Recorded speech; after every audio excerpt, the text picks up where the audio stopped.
we begin to examine the process of losing belly fat, we're really opening a conversation with our own biology, entering into a dialogue that has been ongoing since the first humans walked upright and faced the uncertainty of their next meal. There's something deeply humbling in recognizing that the fat around our midsection, which causes so many of us such concern in our modern mirror reflections, represents an evolutionary triumph, a storage system so efficient that it helped our ancestors survive conditions we can barely imagine today.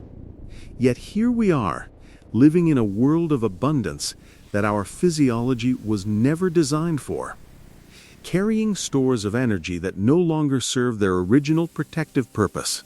Understanding how to release this stored energy requires us to think in stages, in phases of biological transformation that unfold according to their own logic and timeline.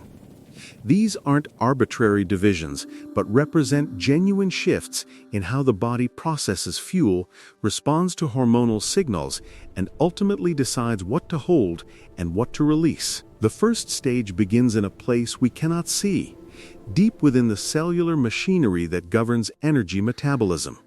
Before a single fat cell shrinks, before the measuring tape shows any change around the waist, something fundamental must shift in how our bodies handle incoming energy.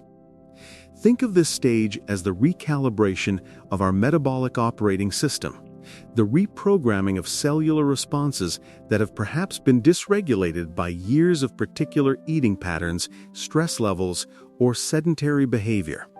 When someone changes their dietary approach, whether by reducing overall calories, modifying macronutrient ratios, or shifting meal timing, the most immediate response occurs in blood glucose regulation. The pancreas, which may have been producing elevated levels of insulin to manage repeated influxes of refined carbohydrates and sugars, begins to find a different rhythm. Insulin, this master storage hormone, doesn't just shuffle glucose into cells. It actively inhibits fat breakdown, essentially telling adipose tissue to hold tight to its stores while circulating energy remains abundant. As insulin levels begin to stabilize and reduce from their potentially chronically elevated state, something subtle but profound occurs. The fat cells, these adipocytes that have been in constant storage mode, begin to receive different signals. They exist in a perpetual state of turnover, always releasing some fatty acids through lipolysis while taking up others through lipogenesis. What changes in this first stage isn't dramatic shrinkage, but rather a shifting of the balance, a tilting toward release rather than storage. This initial period, spanning perhaps 2 to 4 weeks depending on the individual's starting metabolic state, is characterized by changes that are more felt than seen. Someone might notice their energy feels more stable throughout the day, less subject to the crashes that follow blood sugar spikes and subsequent insulin surges. They might find that hunger patterns change, becoming more manageable, less urgent, and desperate. Sleep quality often improves as blood sugar stabilizes, as the body no longer experiences the nocturnal blood sugar fluctuations that can fragment rest. The liver plays a central role in this first stage, this remarkable organ that serves as the body's primary metabolic regulator. The liver stores glycogen, a form of glucose strung together in branching chains, holding perhaps 300 to 500 grams, depending on the individual's muscle mass and dietary habits. When someone creates even a modest caloric deficit or reduces carbohydrate intake, the liver begins depleting these glycogen stores. Each gram of glycogen binds approximately 3 grams of water, so as liver and muscle glycogen decrease, water follows. This is why the scale often shows encouraging movement in the first week or two of any dietary change. It's not primarily fat loss yet, but it's not meaningless either. This glycogen depletion is necessary, creating the metabolic space for the body to begin accessing fat stores more readily. It's the body learning, or perhaps remembering, how to transition more fluidly between fuel sources, a metabolic flexibility that constant grazing on carbohydrates tends to suppress. During this time, the muscles themselves are adapting. If physical activity is part of the approach, and it should be, the muscle cells begin upregulating the cellular machinery needed to burn fat. Mitochondria, those ancient bacterial remnants that now serve as our cellular power plants, become more numerous and more efficient. The enzymes responsible for breaking down fatty acids for energy increase in concentration. The muscles are preparing to become better consumers of the very fuel source we want to mobilize from adipose tissue. What's happening specifically in the abdominal region during this first stage? The visceral fat, that metabolically active tissue wrapped around the liver, intestines, and other organs, is particularly sensitive to insulin. As insulin begins to normalize, these visceral lipocytes start receiving fewer storage signals. Visceral fat is different from the subcutaneous fat lying just beneath the skin. It's more metabolically active, more inflammatory, more responsive to hormonal changes. It secretes adipokines and cytokines that influence inflammation throughout the body, that affect insulin sensitivity in distant tissues, that even influence brain function and appetite regulation. Even before this visceral fat begins to substantially shrink, the reduction in chronic insulin elevation begins to reduce its inflammatory output. The liver, often infiltrated with fat in people with excess abdominal obesity, may begin to show improvement in function. Liver enzymes often normalize. The organ becomes more insulin sensitive, better able to regulate glucose production overnight, more efficient at processing the various metabolic tasks it performs continuously. There's a psychological dimension to this first stage that deserves recognition. Someone who's making changes often expects visible results quickly, and when the mirror doesn't immediately reflect their effort, discouragement can set in. Understanding that profound metabolic recalibration is occurring, that the foundation for sustainable fat loss is being established, can transform this experience from frustration to patient confidence. The body is preparing for the deeper work ahead. As we transition into the second stage, typically beginning around week 3 to week 5, we enter the period where adipose tissue itself begins to measurably shrink. The metabolic flexibility established in stage 1 now permits something that may have been suppressed before: sustained lipolysis, the breakdown of stored triglycerides into free fatty acids and glycerol that can enter circulation and be oxidized for energy. Understanding the mechanism of lipolysis helps us appreciate why patience isn't just a virtue, but a physiological necessity. Inside each fat cell, stored fat exists as triglycerides, 3 fatty acid chains bonded to a glycerol backbone. To release this energy, enzymes called lipases must break these bonds. The primary enzyme, hormone-sensitive lipase, lives up to its name by responding to the hormonal environment. When insulin is low and catecholamines like epinephrine and norepinephrine are present, either from the fasted state or from physical activity, this enzyme becomes active, beginning the process of liberating fatty acids. But here we encounter one of the fascinating complexities of abdominal fat loss. Not all adipose tissue is created equal in its responsiveness to lipolytic signals. Fat cells have different types of receptors on their surface, like different locks waiting for specific hormonal keys. Beta-adrenergic receptors, when activated by catecholamines, promote lipolysis. Alpha-adrenergic receptors, when activated by the same hormones, actually inhibit lipolysis. Different fat deposits have different ratios of these receptors. Visceral abdominal fat tends to have a favorable ratio of beta to alpha receptors, making it relatively responsive to lipolytic signals. This is actually good news from a health perspective, because visceral fat is the more dangerous type metabolically. Someone in this second stage often notices that their abdomen feels different, perhaps firmer, less distended, before they see dramatic changes in the subcutaneous layer. The deep fat is responding first. The subcutaneous abdominal fat, particularly in the lower abdomen for many people, often has a less favorable receptor profile. Higher alpha-adrenergic receptor density makes this fat more resistant to lipolysis. Add to this that subcutaneous abdominal fat often has reduced blood flow compared to other fat deposits, and we begin to understand why this area can be particularly stubborn. The fatty acids must enter the bloodstream to be transported to tissues where they'll be oxidized, so reduced blood flow creates another barrier to mobilization. This second stage, which might extend from week 4 through week 16, or even longer depending on how much fat needs to be lost, requires consistency above all else. The body is now actively reducing fat stores, but the process has limits built into its design. Attempting to accelerate fat loss through extreme caloric restriction often triggers counterproductive adaptations. Metabolic rate may decrease as the body attempts to conserve energy.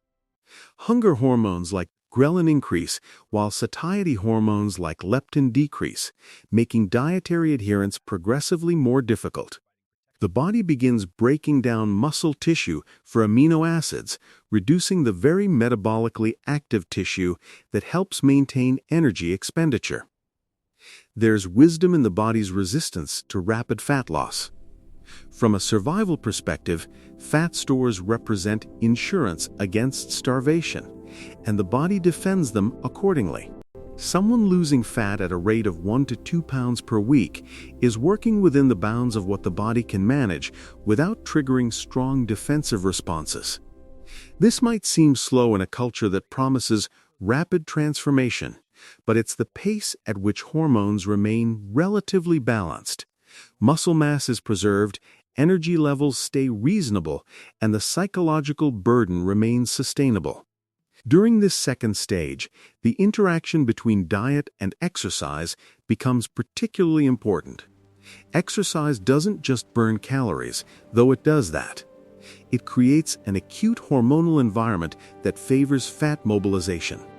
During and immediately after physical activity, catecholamines surge, insulin drops, and growth hormone rises.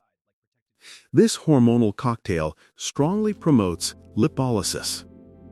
The fatty acids released from adipose tissue have somewhere to go, the working muscles that are actively oxidizing fat for fuel.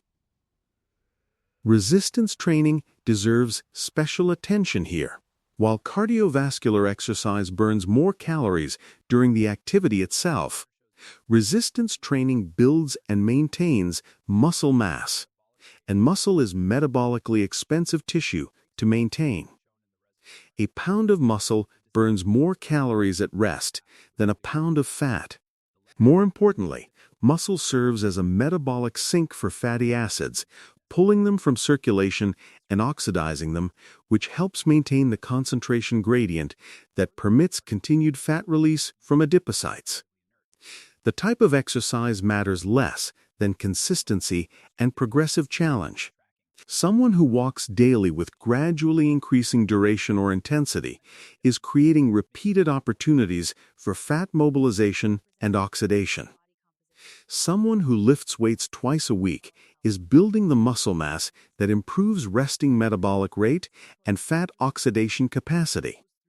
The ideal approach probably includes both, but perfect shouldn't be the enemy of good. Any regular physical activity is contributing to the hormonal environment and metabolic adaptations that support fat loss. Protein intake emerges as particularly important during this stage. Protein has the highest thermic effect of all macronutrients, meaning the body expends significant energy just digesting and processing it. It's highly satiating, helping manage hunger during caloric restriction.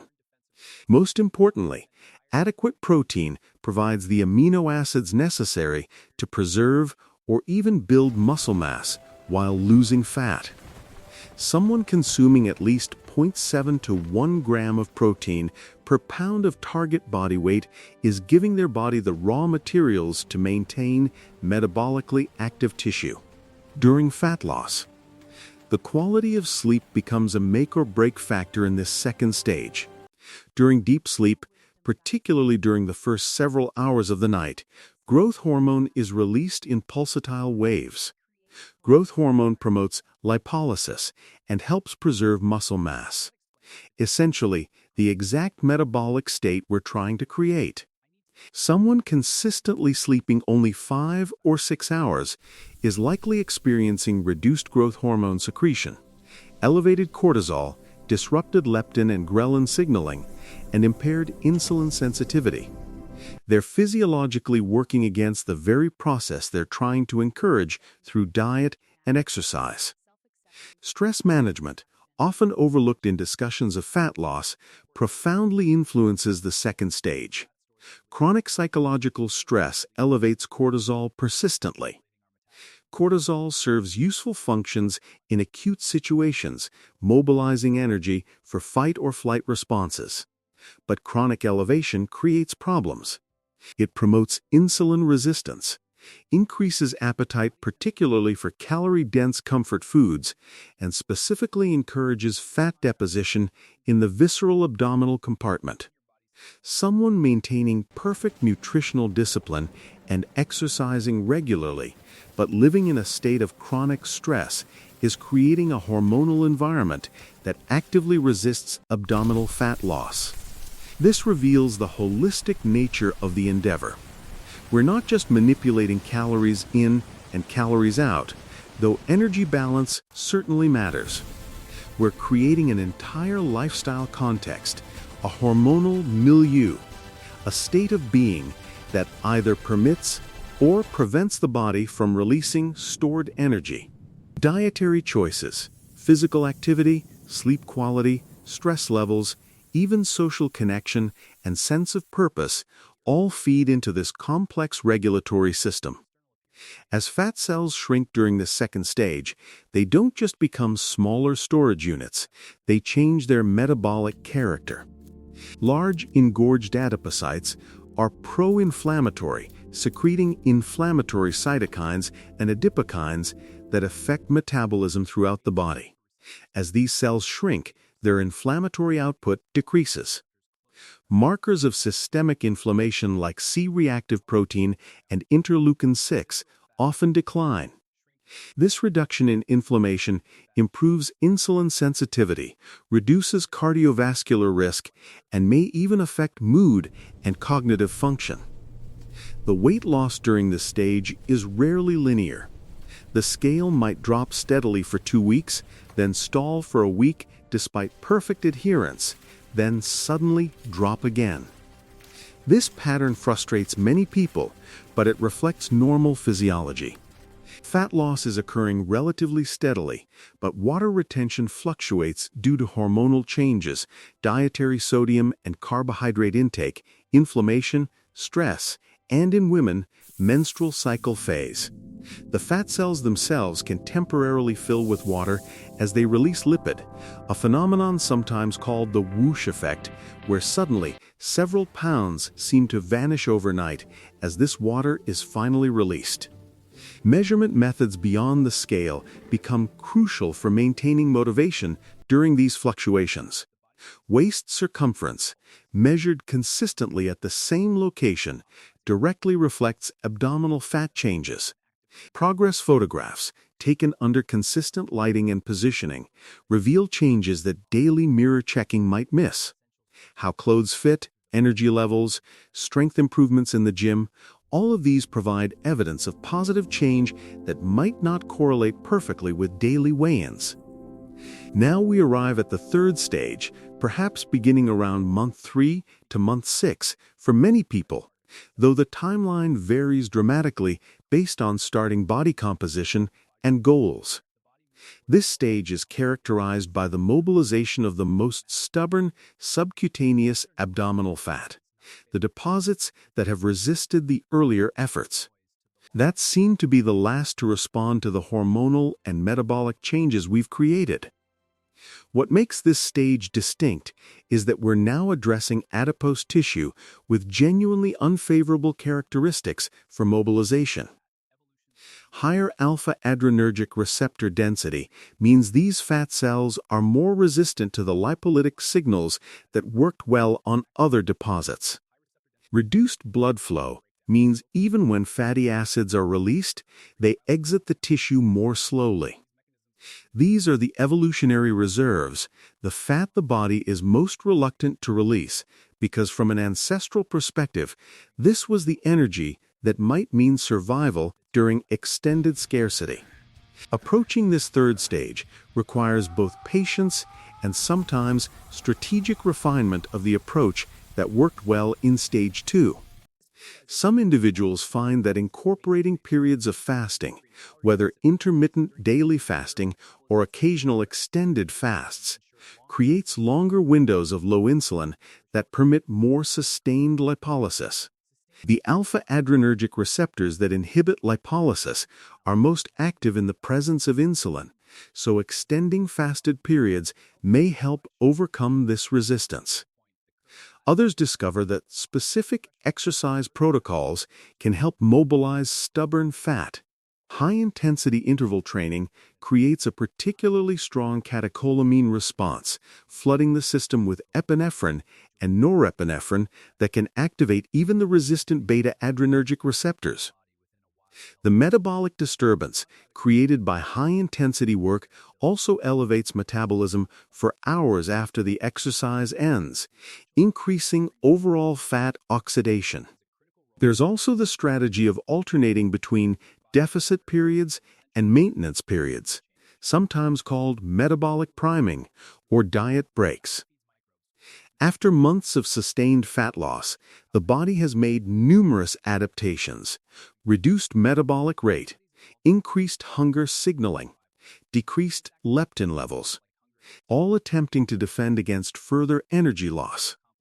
Taking a week or two to eat at maintenance calories, particularly with higher carbohydrate intake to restore leptin levels, can reset some of these adaptations before resuming the deficit. This makes the overall timeline longer, but may make the process more sustainable and effective. Yet we must sit with an important truth at this stage. For many people, achieving extremely low levels of body fat, particularly in the stubborn subcutaneous abdominal areas, may not be necessary for health and may come at increasing cost to quality of life. The visceral fat that posed metabolic and cardiovascular risk has likely been substantially reduced by the second stage. What remains is largely subcutaneous, relatively metabolically inert, serving mainly aesthetic rather than health purposes. The difference between having a flat abdomen and having visible abdominal definition is often several percentage points of body fat, a difference that for many people requires increasingly restrictive dietary approaches, higher training volumes, and mental energy that might be better spent elsewhere. This isn't to discourage anyone from pursuing their goals, but rather to invite conscious choice. Are we optimizing for health, for appearance, or for the satisfaction of achieving a difficult goal? Each answer is valid, but each implies different trade-offs. From a pure health perspective, someone who has reduced their waist circumference significantly, normalized their metabolic markers, feels energetic and strong, has likely achieved the vast majority of health benefits available from abdominal fat loss. Further reduction may not meaningfully move the needle on longevity or disease risk. Recognizing this can transform the third stage from a frustrating battle with stubborn fat into an informed decision about whether pursuing further change aligns with overall life values and goals. The sustainability question becomes paramount in this third stage. The behaviors required to maintain very low body fat often don't resemble normal life. They may require weighing and tracking every meal, declining social food events, training through fatigue, managing constant hunger, dedicating significant mental bandwidth to food and exercise. Some people genuinely enjoy this level of structure and find it meaningful. Others find it gradually erodes their quality of life, their relationships, their mental health.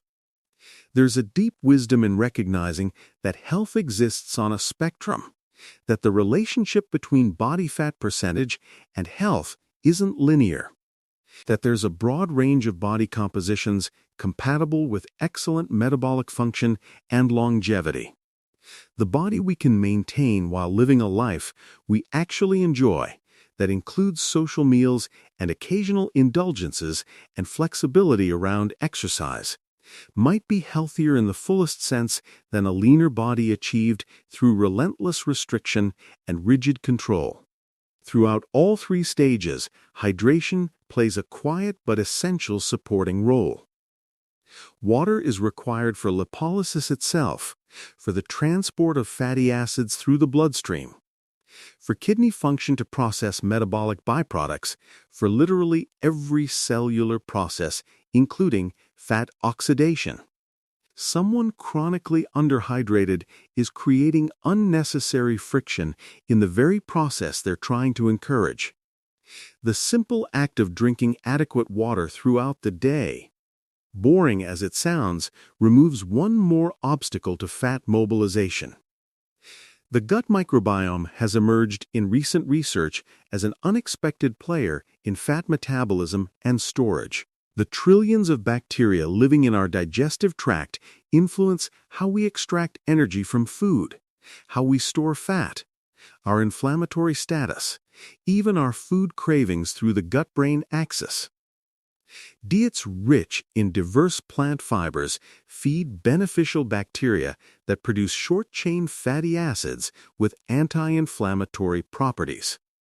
These same bacteria may help regulate fat storage and improve insulin sensitivity. Someone eating a variety of vegetables, fruits, legumes, and whole grains is not just getting vitamins and minerals, but feeding a microbial ecosystem that influences their metabolism. The concept of set point theory deserves consideration as we think about these stages. Some research suggests the body defends a particular weight or body fat percentage, a set point that's influenced by genetics, developmental factors, and weight history. When we drop below this set point, the body mounts increasingly strong defenses, reduced metabolic rate, increased hunger, decreased satisfaction from food, constant preoccupation with eating. This doesn't mean fat loss is impossible below a set point, but it may mean it requires ongoing conscious effort to maintain rather than feeling natural and sustainable. For someone with a history of weight cycling, of repeated loss and regain, the body may defend a higher set point than someone who's been relatively weight stable. The adaptive responses are more pronounced, the resistance stronger. This isn't personal failure or moral weakness. This is biology. The body learning from experience that restriction is often followed by scarcity and therefore defending against what it perceives as threat. Working with this physiology rather than against it might mean accepting a slower pace of change, incorporating more frequent diet breaks, focusing on building sustainable habits rather than achieving rapid transformation. It might mean that the ultimate stable weight is higher than initially hoped for, but if it's a weight that can be maintained while living a full and joyful life, that's a success worth celebrating. As we contemplate these three stages, from initial metabolic recalibration through active fat loss to the mobilization of resistant stores, a larger picture emerges. We're not just changing our appearance. We're engaging in a profound dialogue with our own biology, learning its language, understanding its logic, creating conditions where it feels safe to release energy it has been holding in reserve. This process teaches us about patience, about the timeline of biological change, about the complex interplay of hormones and metabolism and behavior. The belly fat itself, which prompted this entire journey, reveals itself as a messenger. Its accumulation told us something about our lifestyle, our stress, our sleep, our dietary patterns, our movement habits. Its gradual release tells us that we're addressing those underlying factors, that we're creating conditions for better health that extend far beyond appearance. The flatter abdomen, if it comes, is almost a side effect of systemic improvement in metabolic function, inflammation, insulin sensitivity, cardiovascular health, and potentially longevity itself. This understanding invites compassion, both for ourselves and for others engaged in this same process. The body that holds on to fat isn't betraying us, it's protecting us according to ancient programming. The slow pace of change isn't evidence of failure, but of working within physiological limits.